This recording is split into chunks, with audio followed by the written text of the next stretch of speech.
How does anyone know what dinosaurs sound like?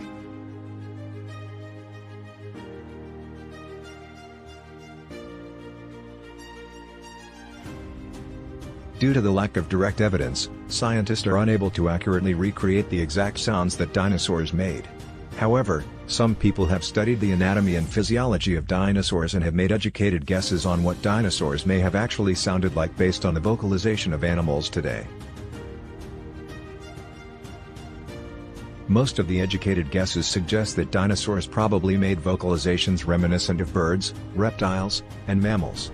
For instance, paleontologists believe that theropod dinosaurs and early birds may have had similar vocal structures, so they may have sounded similar to birds today.